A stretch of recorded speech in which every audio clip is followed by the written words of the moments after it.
জিয়াউর রহমান, শহীদ জিয়া, তার সময় থেকেই তো শুরু হলো বহুদলীয় গণতন্ত্র এবং মত প্রকাশের স্বাধীনতা, সংবাদপত্রের স্বাধীনতা। যে সংবাদপত্রের অবাধ প্রবাহ ছিল এক সময়, স্বৈর শাসক পাকিস্তান আমল থেকে শুরু করে কম বেশি সবসময় ছিল, কিন্তু এইভাবে সংবাদপত্রের গলা টিপে ধরার বাকশালের মাধ্যমে আর কখনো হয়নি। এদেশের বিশিষ্ট কবি, সাহিত্যিক, সাংবাদিক আব্দুল হাই শিকদার, বিশিষ্ট সাংবাদিক আজিজ ভাই এবং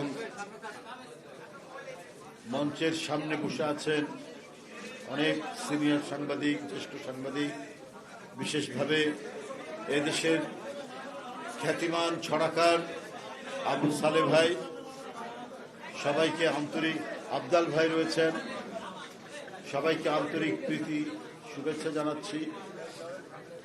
আপনারা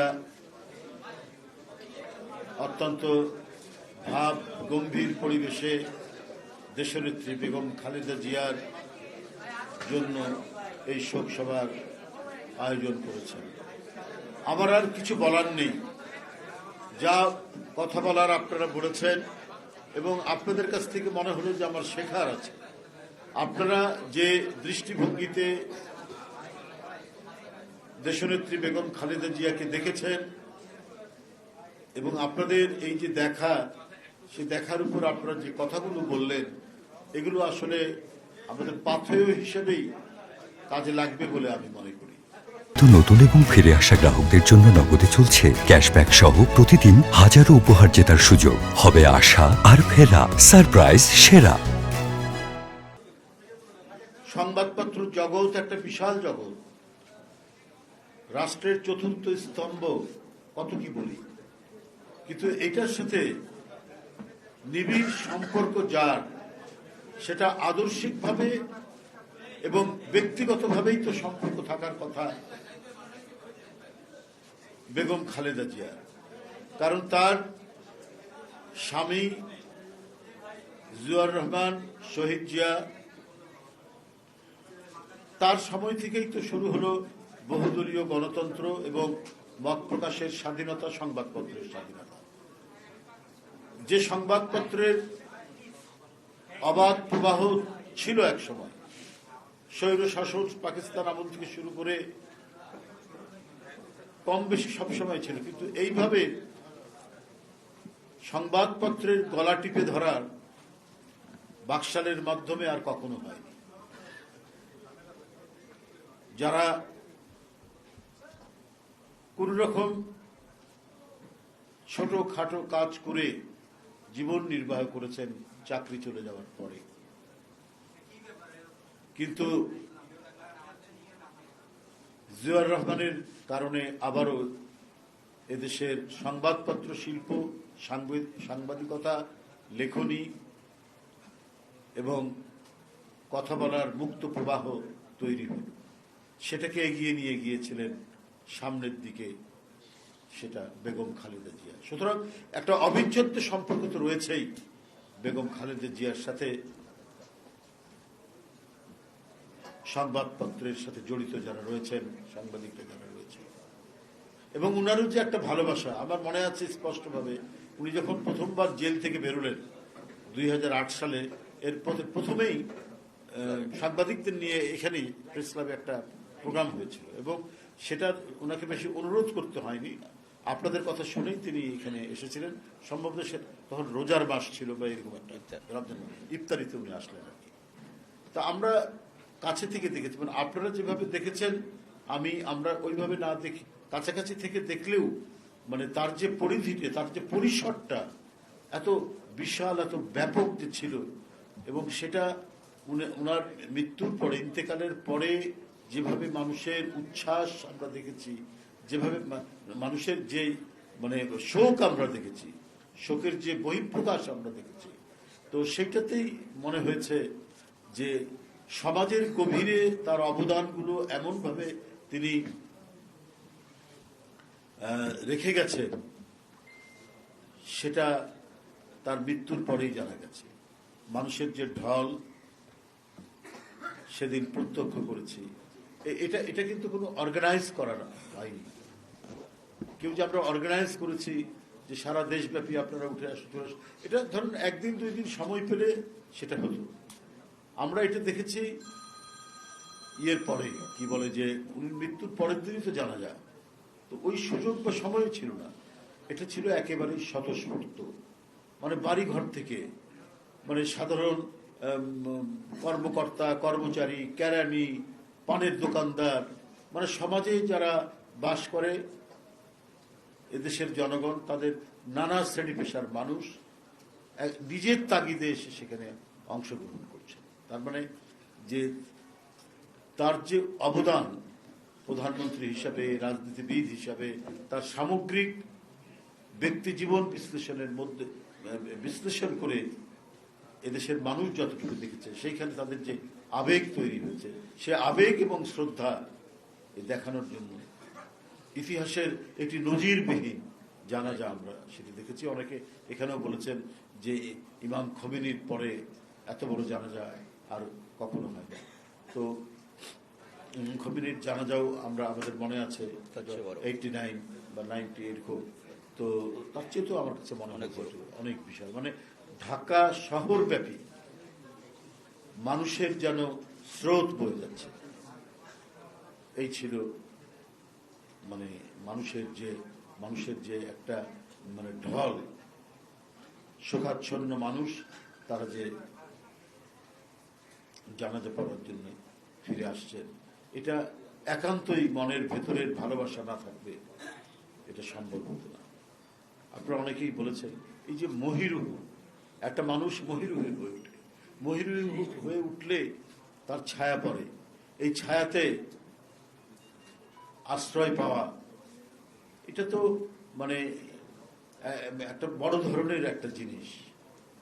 আমরা এই দেশের একটা বিশাল মহিরুহ, যার ছায়াতলে আমরা বসবাস করতাম, এই ছায়াটা মনে হয় অপসৃত হয়ে গেল।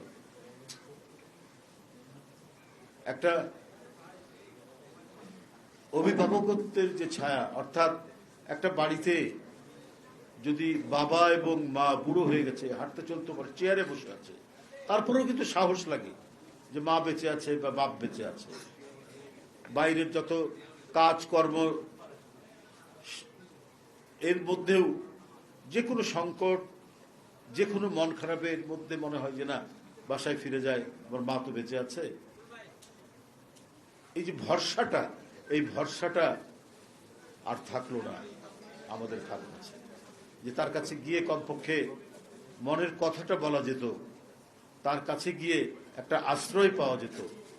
সেই আশ্রয়ের জায়গাটা অনেকটাই আমাদেরকে হারাতে হয়েছে। সাংবাদিক ভাইরা, আপনারা, আপনাদের কাছ থেকে সত্যি আরো অনেক জিনিস আমরা শুনলাম, তার অবদানের বিভিন্ন দিক, বিশেষ করে সাংবাদিকদের জন্য। তো এই মানুষটি সম্পর্কে আর কি বা আছে, কি বা বলতে পারি বলুন? মানে জাতীয় নেতৃত্বের এমন একটি জায়গায় কত বিচক্ষণ হতে পারে, আমরা প্রতিনিয়ত প্রতি সময়ে সেটা ভেবেছি। আপনাদের নিশ্চয়ই মনে আছে, একটি ক্রান্তিকাল চলছিল মানে ১-১১ সময় থেকে। এই ক্রান্তিকালের মধ্যে প্রচন্ড দমন পীড়ন শুরু হলো। পরবর্তীতে যারা ক্ষমতায় আসলেন রাজনৈতিক দল, তার প্রধান নেত্রী বললেন তাদেরই আন্দোলনের ফসল। ফলে ২০০৭ সাল থেকে যে ক্রান্তিকাল শুরু হলো, সেটি ৫ই আগস্ট পর্যন্ত একইভাবে একই তালে চলেছে। ২০০৮ সালে যে কথাটি আমি বলতে যাচ্ছিলাম, আপনাদের নিশ্চয় মনে আছে যে ১৯-২০ তারিখে ঢাকা বিশ্ববিদ্যালয়ে একটা বড় ধরনের আন্দোলন হলো। সেখানে সেনাবাহিনীর সাথে ছাত্রদের একটা সংঘর্ষ হয়েছে। তো এ বিষয়ে তখন আমরা অত্যন্ত গোপনে, হোয়াটসঅ্যাপ এগুলো তো বের হয়নি, আমরা মোবাইলেই কথা বলতে হতো। আমরা তখন জানতামও না যে মোবাইলের কথা বললে পরে সেটা টেপ হয়, জানাজানি হয়। তখন এইসব ধারণা ছিল না, কারো ছিল না, জনগণের মধ্যেও ছিল না।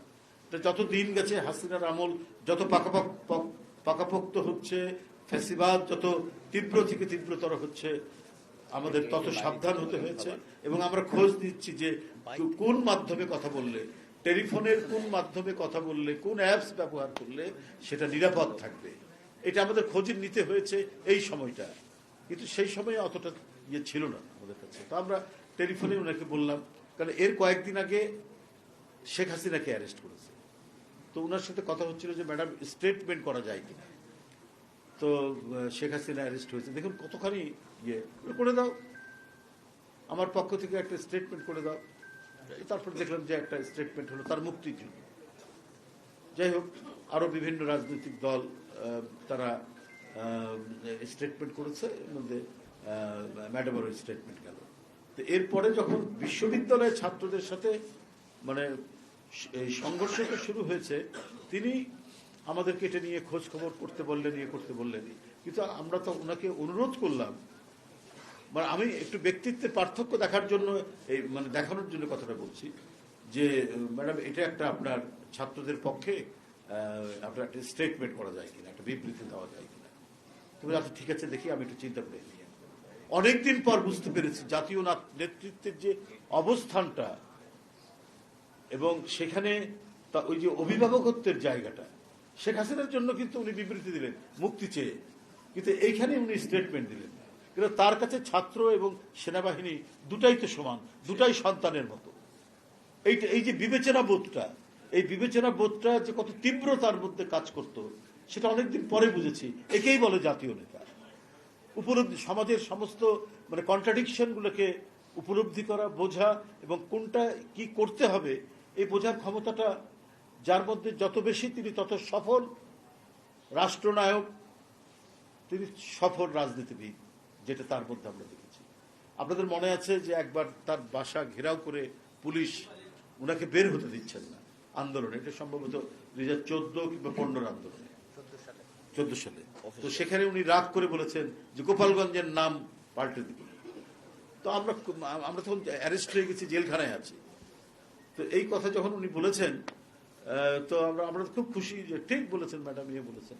কিন্তু আমরা যখন জেল থেকে বেরিয়ে এসে দেখা হলো, তো ওনাকে আমরা খুব ইয়ে করছি, বলছি যে ম্যাডাম এই যে একটা শক্ত কথা আপনি বলেছেন ওই পুলিশ অফিসার থেকে, আমরা এত খুশি হয়েছি ম্যাডাম। তো উনি একটু চুপ করে বললেন, কিছু নীরব থেকে বলছে যে আমি বলেছি এটা ঠিক আছে, কিন্তু এটা আমার বলা ঠিক হয়নি। বলে কেন ম্যাডাম, ঠিকই তো করেছেন। যত ঢাকা শহরে যত পুলিশ অফিসার শেখ হাসিনা নিয়ে এসছেন, অধিকাংশের বাড়ি গোপালগঞ্জ, এরাই নিষ্ঠুরতা করছে, এরাই এই ছাত্র জনতার উপর নিষ্পেষণ করছে, অত্যাচার করছে, রিমান্ডের নামে মানে নির্বিচারে তারা অকথ্য নির্বাচন করছে, নির্যাতন করছে। না সেটা তো সব ঠিকই আছে, বলা যায়। দেখো গোপালগঞ্জ তো বাংলাদেশেরই একটা জেলার নাম। আমি একটু জাতীয় রাজনীতি করি, জাতীয় নেতা বলে তোমরা বলো, তো এইটা এইভাবে বলাটা আমার ঠিক হয়নি। এটা নিয়ে ভাবলাম পরে যে বাহ, কত গভীরভাবে তিনি এটা দেখেছেন এবং বুঝেছেন এবং উপলব্ধি করেছেন, যে এটা আমাদের মাথার মধ্যেও আসেনি।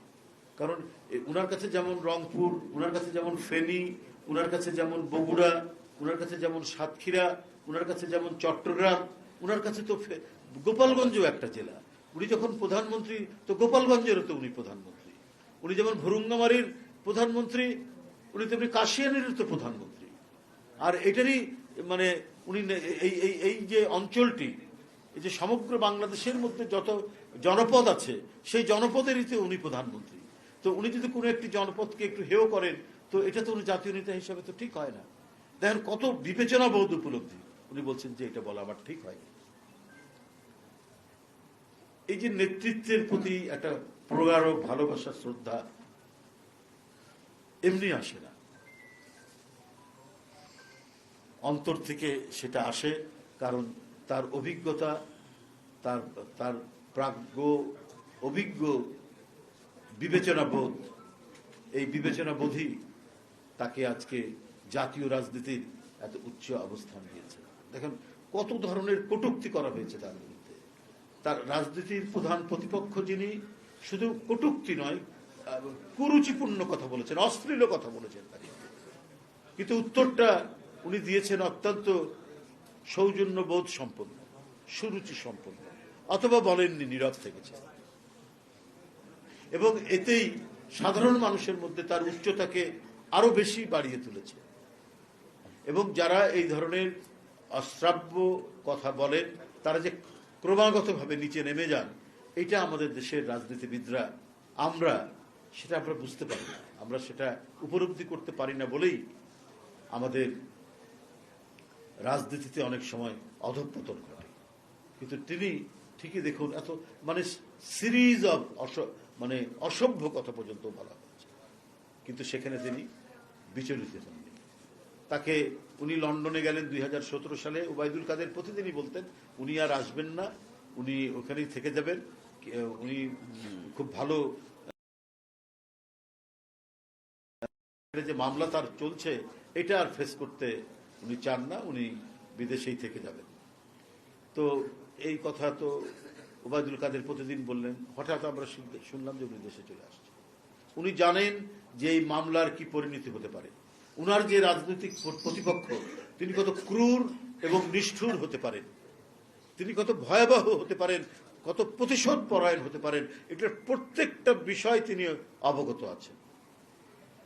অবগত ছিলেন। কিন্তু উনি তার উপর যে একটা বড় ধরনের ধাক্কা আসছে, উনি যে ভয়াবহ নিপীড়নের মধ্যে পড়বেন এটা জেনেও তার যে দেশপ্রেম এবং মৃত্তিকার প্রতি তার যে অকুণ্ঠ ভালোবাসা, সেটা আবারও পড়লে তিনি প্রমাণ করলেন। যেটা 2008 সালে মঈনুদ্দিন ফখরুদ্দিনের চেষ্টা করেছিল, কোনোভাবেই যখন তাকে সরাতে পারেনি, তখন আবদার করলেন শেখ হাসিনা যে আমি তাহলে ফিরে যাব, তখন সে ফিরে আসলেন।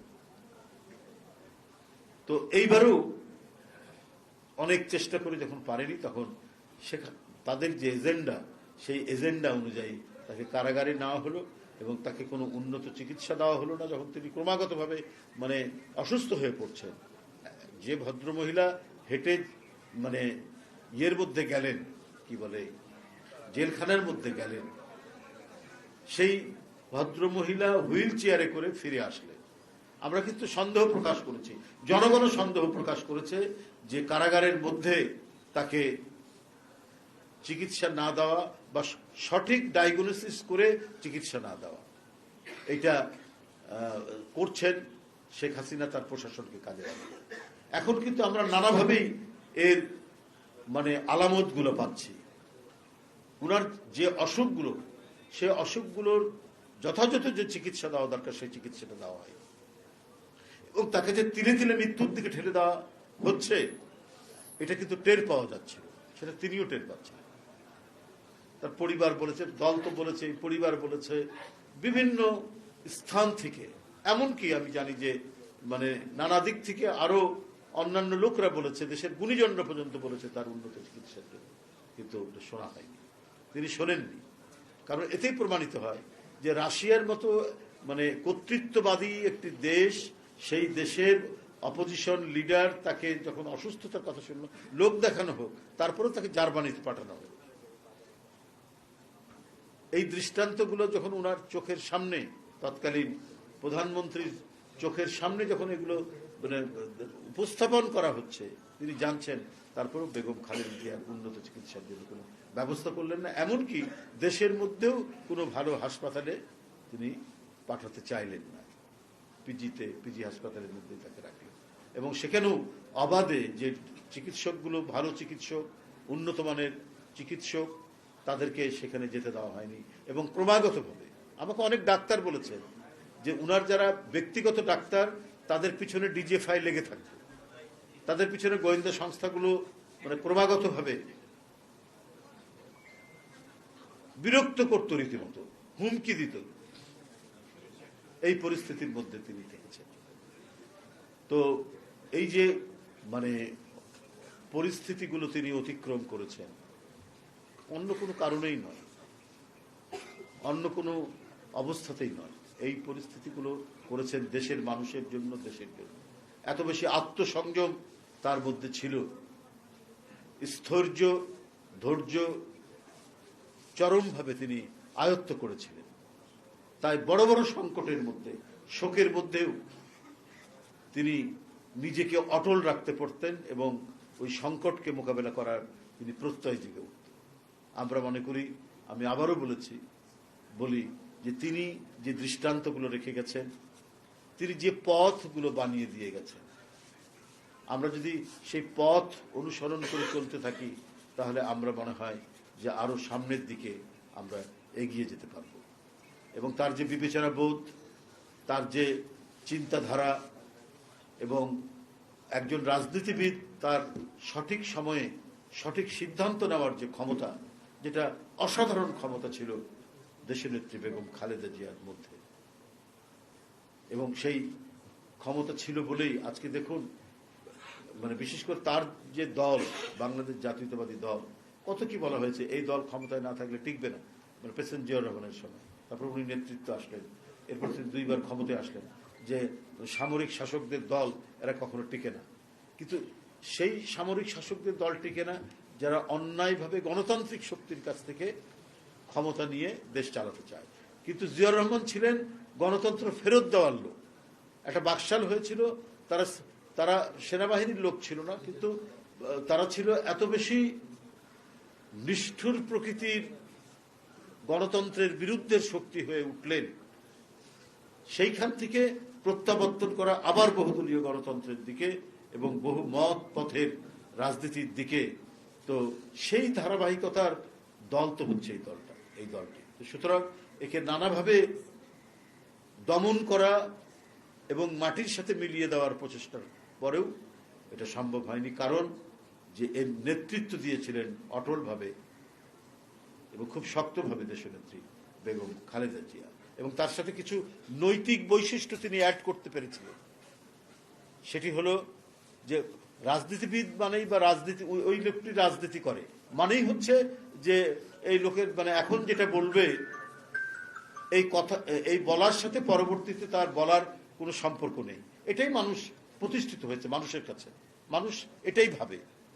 কিন্তু এই প্রথম বেগম খালেদা জিয়া তিনি ওটাকে ভেঙে দিয়েছেন, যে না, যে রাজনীতিবিদ মানে হচ্ছে সেই যে জনগণকে যেটি ওয়াদা করবে সেটি রক্ষা করবে। সেটা 86 সাল থেকে তার শুরু হয়েছে এবং তার মৃত্যু পর্যন্ত এই রাজনীতির যে একটা নৈতিক উচ্চতার দিকে নিয়ে গেছেন, সেটা বেগম খালেদা জিয়া। রাজনীতি মানে প্রতারণা নয়, রাজনীতি মানে মিথ্যা অঙ্গীকার নয়, মিথ্যা ওয়াদা নয়। রাজনীতি মানে হচ্ছে আমি জনগণকে যেটা অঙ্গীকার করব সেটাই আমি বাস্তবায়ন করব। এটাই হলো রাজনীতির মূল দিক। এবং এই বৈশিষ্ট্যটার একমাত্র আমি বলবো যে যিনি প্রতিনিধিত্বকারী ব্যক্তি তিনি হলেন দেশনেত্রী বেগম খালেদা জিয়া। আমি তার আত্মার মাগফিরাত কামনা করছি।